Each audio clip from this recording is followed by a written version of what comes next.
babe. Say, how about a little... Ouch! Does that answer your question, Buddy? The Adventures of Maisie, starring Ann Southern. You all remember Metro-Goldwyn-Mayer's famous Maisie pictures. In just a moment, you'll hear Maisie in radio, starring the same glamorous star you all went to see and loved on the screen, Ann Southern. But first, your announcer.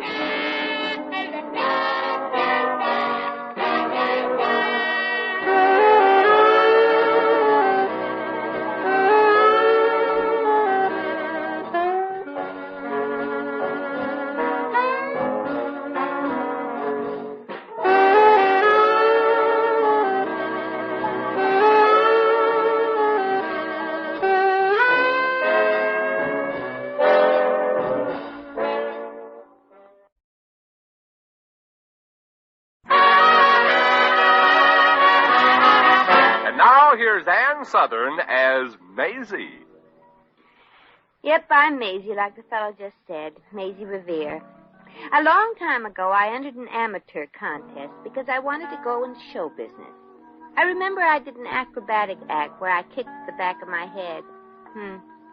I guess I kicked it a little too hard because ever since that I've been in show business. Anyway, this morning my agent called me from the phone booth, which is his office. It seems that some rich society matron was given a big banquet out in her mansion in upstate New York, and she needed an act, so I was hired. The banquet isn't until 10 tonight, but I decided to start out early because traveling schedules are so uncertain these days, especially when you're hitchhiking. So when I finally arrived in the town where Mrs. Hargraves lives and struggled a few miles up the private road that leads to this oversized country club she calls home, I was so tired I had to back up and take a running start to press the doorbell. Yes? Oh, good afternoon, honey. I'm Maisie Revere. Max sent me. Max? Max Howard. Oh, the theatrical agent. Oh, that's what I said. Well, I'd like to see Mrs. Hargraves. I am she. Oh, well, I'm sorry, honey. I didn't think you rich dames ever did your own door opening. Disgusting, isn't it, my dear? Yeah. But you probably know the inferior caliber of servants one gets nowadays. Oh, yes. Aren't they just too lousy? Mrs. Hargraves, just how much do I get for my performance tonight? Max forgot to mention the money. Money? Miss Revere, tonight's affair is a benefit. No wonder he forgot to mention it. Yes, my dear. You see, I am extending the use of my home to raise funds for my favorite charity. Oh, what is it? To build a home for destitute polo players? Hardly, my dear. We intend to use the proceeds to enlarge the facilities of our local orphanage. Orphanage? Yes, Miss Revere. Oh. There are just oodles of unfortunates in the world who don't know where their next meal is coming from. You ain't kidding. Okay, honey, you can include me in. Oh, then you will perform tonight. That's very kind of you, Miss Revere. Well, you're the one who's very kind, Mrs. Hargraves. Not many people in your circumstances would knock themselves out for a lot of unhappy kids who came into the world with 2 strikes on them. This town should remember and appreciate what you're doing, Mrs. Hargraves. Yes, so my publicity agent assured me. Oh, you have a publicity agent for your charities, huh? The best money can buy, my dear. He even arranged to have Senator Hungerford fly down from Washington to be our guest speaker. The senator just returned from Europe, you know. Didn't know. Sounds like it's going to be a million laughs. Yes, and my publicity agent was the one who thought of the bizarre idea of having the children of the orphanage wait on the tables. The older ones, naturally. Oh, naturally. The toddling ones couldn't hold as much on the trays. Oh, Mrs. Hargraves, I got a message. Oh, pardon me, I didn't know you had company. Oh, do come in, Jerry. Miss Revere, this is Jerry, something or other. He's one of our dear orphans. Jerry, this is Miss Revere. Oh, how do you do? Well, one of the older boys, no doubt. Hi, Jerry. Wow. What are you doing in here, boy? You should be in the banquet room with the rest of the waiters, rehearsing your serve from the left, remove from the right. Oh, yeah, but I'm sorry, Mrs. Hargraves, but I just came in to give you a telephone message.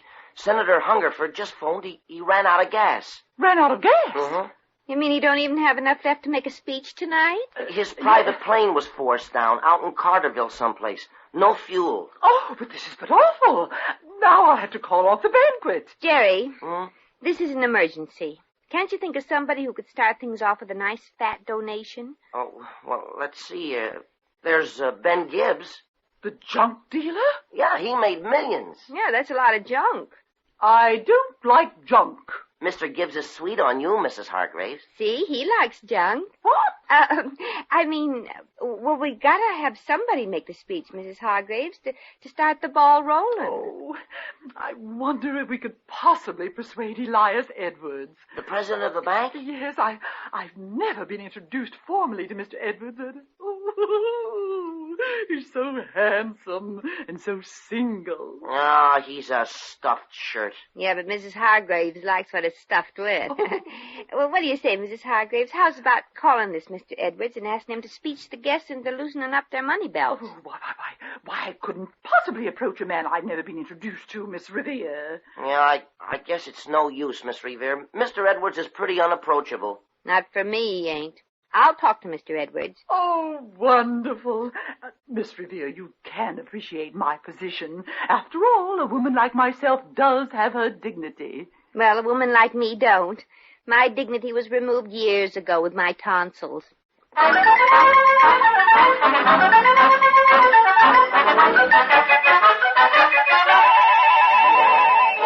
But, Mr. Edwards, don't you understand? I don't want you to do much. Just make one crummy speech. And I'm sure you're just the man that can do it. Well, thank you so much for your confidence, Miss Revere, but I can't do it tonight. I'm leaving in a few minutes for California. The trout are biting like crazy, they tell me. With the kind of heart you've got, you'd probably bite back. Mr. Edwards, since when are fish more important than people? Mr. Edwards, sir, What is it, Wilkins? I have all your fishing gear packed, sir, but I can't close the suitcase. I've tried sitting on it, sir. Well, I've got to have that thing locked and ready. My train leaves in 20 minutes. I'll go in and we'll both sit on it, Wilkins. Yeah, two heads are better than one. I'm awfully sorry, Miss Revere, but, well, I guess I've got fish in my blood. Really? Are they swimming upstream or downstream? Oh, that's very good. Wilkins? Yes, of course, I don't really get it, sir. Mr. Edwards, what's the biggest fish you ever caught? Oh, about 25 pounds. Well, how would you like to land one that weighs in the neighborhood of 160? Would I? Gosh, that'd look wonderful mounted on the wall over my mantelpiece. That I gotta say. Of course, I don't have the equipment to land anything like that. Well, Mrs. Hargraves thinks you have. She thinks you're the handsomest, most intelligent, most brilliant man that ever spoke at a charity banquet. Hey, look, I can't speak at any Oh, she does. Uh-huh. She's the most attractive widow in town. Yeah, I hear that she's worth millions. That's interesting. I'll have to meet this Mrs. Hargraves. Well, swell. Right after I get back from my fishing trip. All right for you, Mr. Edwards. I'll get Ben Gibbs to be the guest speaker. Old Junkman Gibbs make a speech? Why, that ignoramus can't even write his name. Maybe not, but he can make other people write their names on checks, I hope. Goodbye, Mr. Edwards, and I hope you get knots in your lines. How can a person get so angry over nothing? Mrs. Hargraves, eh? Oh, Wilkins. You called, sir? Yes, Wilkins, have you ever seen a woman called Mrs. Hargraves? She's new to our community, I believe. Oh, yes, sir. She's the frightfully wealthy widowed lady who resides in that huge estate on Spruce Street. You mean the one with the huge veranda? Yes, sir. That's Mrs. Hargraves. She's quite charming, however, I've been told. She's unmarried, of course? Oh, yes, sir. 3 times, I believe. And gossip has it that each one of her husbands left her, if you'll pardon the expression, sir, loaded. Yes, quite charming. Too bad the lady has to depend on Ben Gibbs as guest speaker at her big charity dinner. Yes, sir. Shall I unpack, sir? Yes, I'm going to make that speech tonight. Ben Gibbs has enough money already. Well, I'd better get out my copy of Ogilvy. Ogilvy, sir? Ogilvy's 50 speeches for any 50 occasions. There must be one in there that'll impress Mrs. Hargraves. Soften up the guests to give. Get me the book, Wilkins. It's in the library. The secret panel on the 3rd shelf. Oh, yes, sir. I remember, sir. Where you hide your comic books, sir.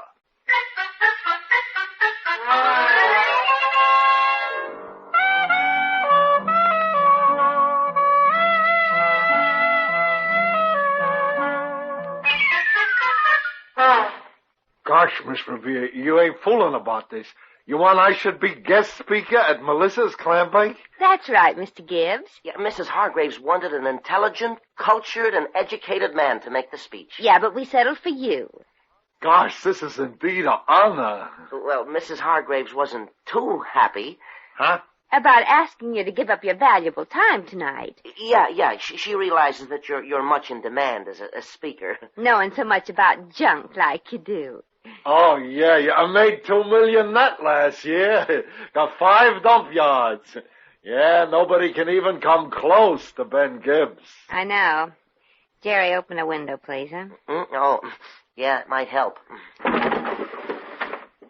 course, Mr. Gibbs, Mrs. Hargraves thought that it would, sort of start the contributions coming in if you... Gave the first one, say, 10,000. 10,000? Mrs. Hargraves didn't expect you to give as much as Mr. Edwards. Why not, huh? I can buy and sell that show off any day. I'll give 20,000. 20? You think that'll make Mrs. Hargraves see what kind of guy I am? She's real class, you know, real class. Yeah, and so appreciative, too, when it comes to contributions for the orphans. Jerry, do you remember what Mrs. Hargraves did when Mr. Edwards gave his check in advance for, 25,000? 25,000? No, Miss Rivera, I don't remember. But I do. She kissed him. She did? Mm-hmm. Oh, I mean, she did. Yeah. Gosh, for a kiss, I'd have give 50,000. That's what I hoped. Now, you're going to get your chance tonight, Mr. Gibbs. You give that kind of dough, and you're going to get a kiss. Even if I have to do it myself. Yeah, now, you got any speech to start the other contributions, Mr. Gibbs? Yeah. Well, now let's see. I'll say, ladies and gentlemen. That's always a good beginning. What'll you say after that? After that, I'm stuck. I was a little afraid of that. Oh, say, I got a book of great speeches. It was given to me when I won the public speaking contest at the orphanage. It's called Ogilvy's 50 Speeches for 50 Occasions. Oh, that's great, Jerry. We'll pick one out for Mr. Gibbs to memorize and use tonight.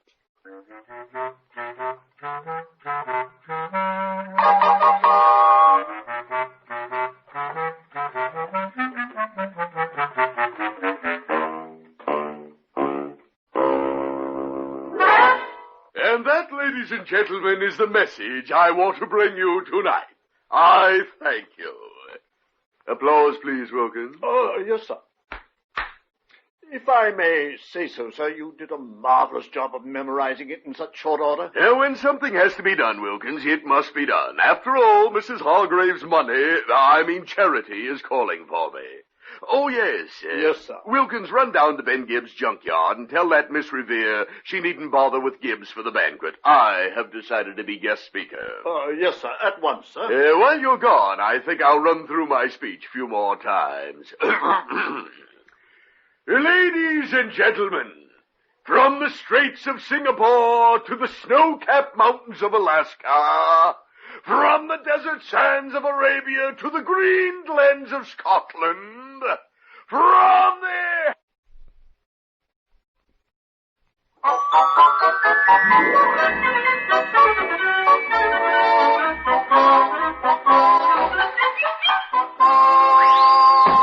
Well, Maisie, how do you think my speech sounds? Terrific. And it only took you 2 hours to memorize the first paragraph. Well, those are big words. Gosh, you think Melissa and them hoity-toity guests will suspect I got this here speech out of a book out of, huh? Oh, not a chance, Mr. Gibbs. No. Now take your speech again, Mr. Gibbs, from the beginning. Okay, now here I go. Ladies and gentlemen, from the Straits of Singapore to the snow-capped mountains of Alaska, from the desert sands of Arabia to the green glens of Scotland, from the... Oh, hold it, chum, hold it. Come in. Oh, hello. Good afternoon, miss. Mr. Edwards sent me to... Look, we're busy right now, Buster. Yeah, and we got a few rough spots to iron out in Mr. Gibbs' speech for tonight. But, miss, Well, now, look, listen to this speech and see what you think. Go ahead, Mr. Gibbs. Okay. Ladies and gentlemen, from the Straits of Singapore to the snow-capped mountains of Alaska, From the desert sands of Arabia to the green glens of Scotland. Thanks. To the green glens of Scotland. Hey, how'd you guess? You've been getting a preview at the keyhole? Hardly, miss, but that is exactly the speech Mr. Edwards intends to give at the banquet tonight. Mr. Edwards? But he's going fishing. That's what we got stuck with. Prevailed on Mr. Gibbs here to make the speech. Yeah, everybody in this here town thinks I ain't got no brains, and tonight I'm going to show 'em. The reason I'm here, miss, is to inform you that Mr. Edwards has changed his plans. He telephoned Mrs. Hargraves just an hour ago and agreed to make the speech tonight. He's going to be the first speaker. The first speech?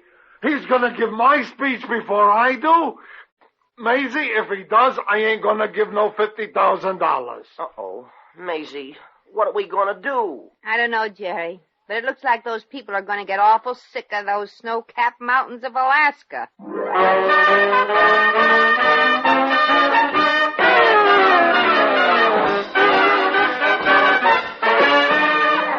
The Adventures of Maisie, starring Ann Southern, will continue in just a moment.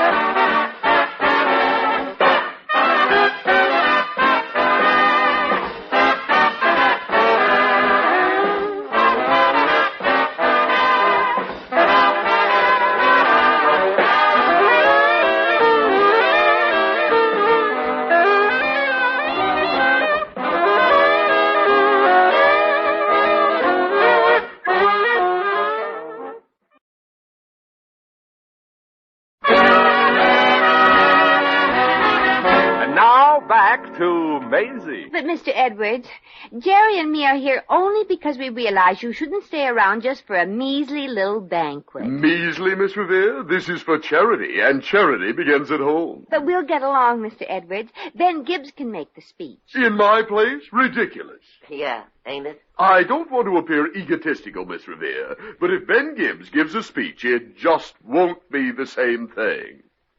Want to bet? I don't mind a little competition. We'll both make speeches. I'll speak first, and after I get through, I'll give the floor to Gibbs. You won't have to give it to him. It'll probably come right up and hit him. Well, I dare say you're right. If Gibbs desires to make a fool of himself with the speech after I'm finished with mine, let him. No, but Mr. Edwards, a speech by Mr. Gibbs means money in the bank for the orphanage. My speech will mean money in the bank, too. The attractive Mrs. Hargraves is bound to be impressed by my stirring address. Attractive? Mrs. Hargraves attractive? Did you hear that, Jerry? Yeah. Why, I've seen better-looking heads than hers and a glass of stale beer. Oh, you women, all alike, always jealous. Oh, but Mr. Edwards, Mr. Gibbs is all ready to make that... skip it, Jerry. Mr. Edwards has gone for Mrs. Moneybags, hook, line, and speaker.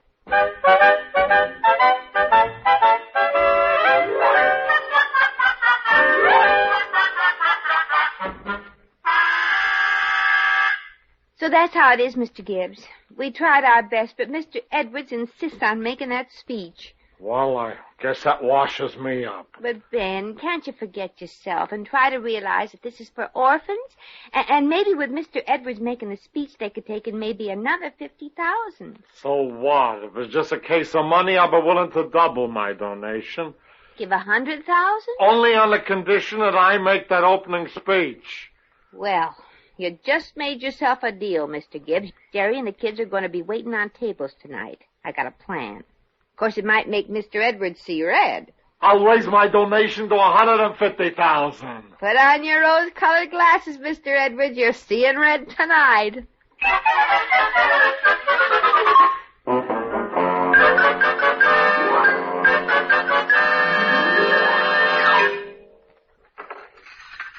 How are me and the fellas doing, Miss Revere? Everything worked out like you planned? Yeah, Jerry. Now hold the next course here in the kitchen for a little while longer than the others. Oh, gosh, Miss Revere, I'll never forget the look on Mr. Edwards when I tripped serving him the shrimp cocktail. Was he embarrassed? Yeah, I noticed his face turned red. Oh, that was from the cocktail sauce.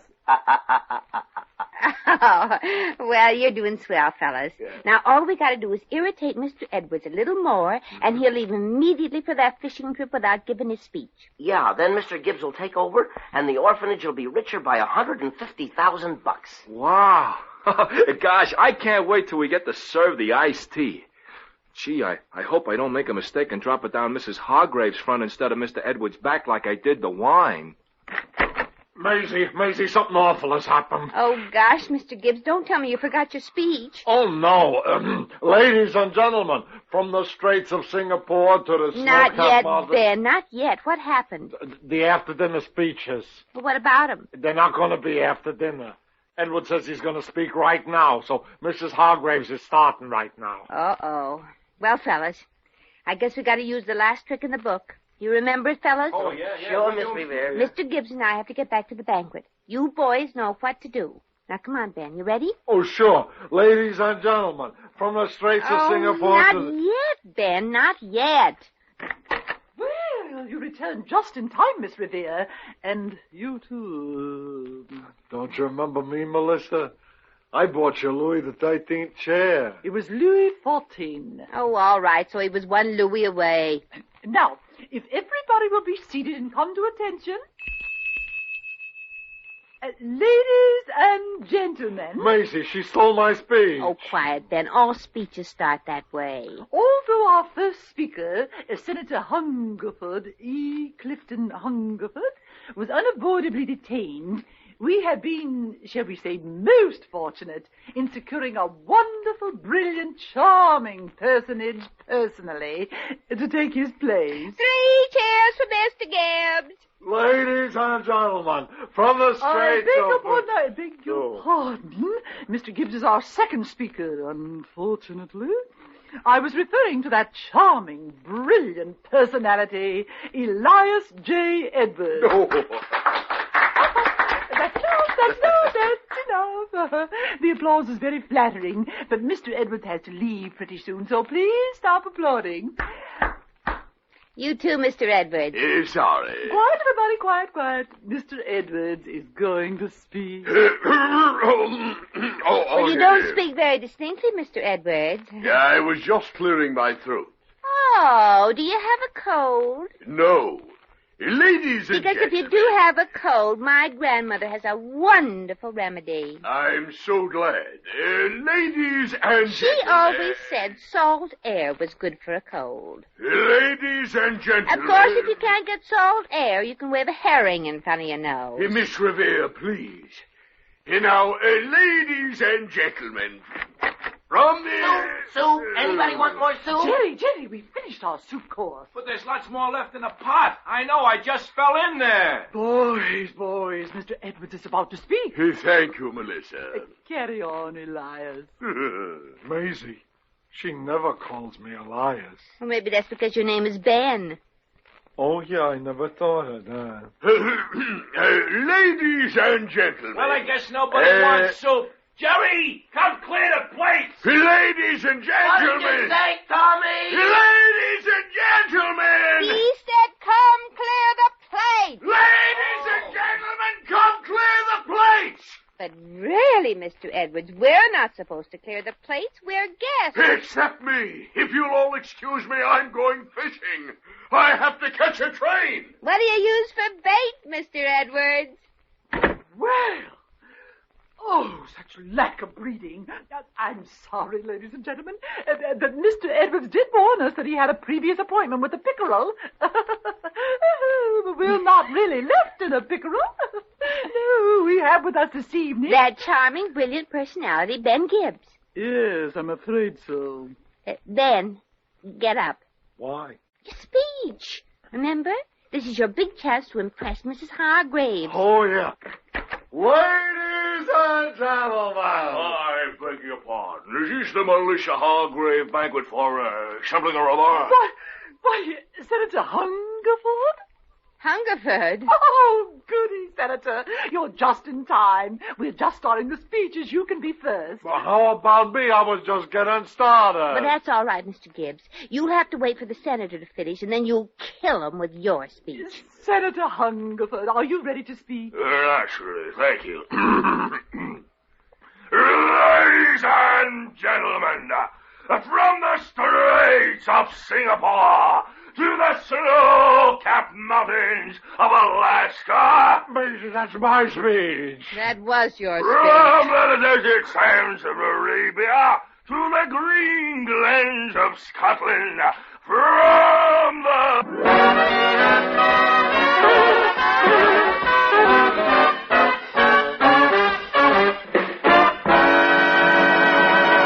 In just a moment, we shall return to the adventures of Maisie.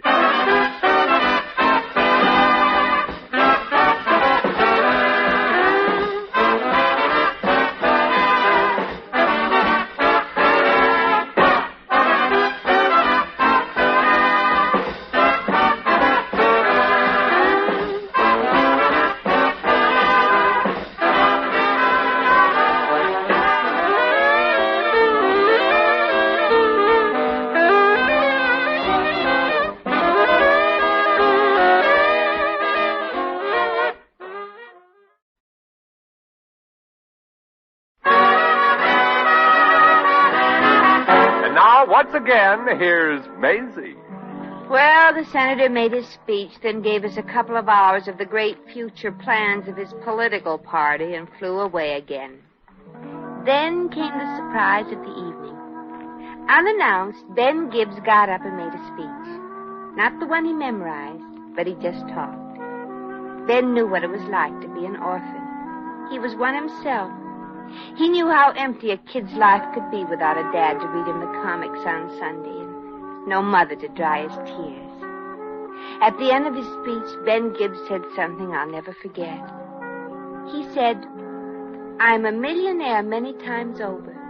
I've got more than anyone here, and I've got less than anyone here.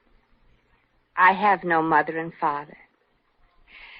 Well, I gotta be on my way back home now. And, Fee, don't you start complaining again. Some things got more trouble than you."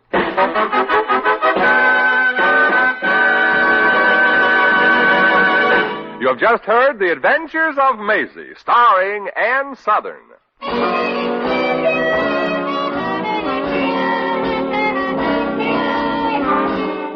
Maisie was written by Arthur Phillips. Original music was composed and conducted by Harry Zimmerman. Supporting cast included Elvia Allman, Sidney Miller, Frank Nelson, Frederick Warlock, Hans Conried, and Peter Leeds. Jack McCoy speaking.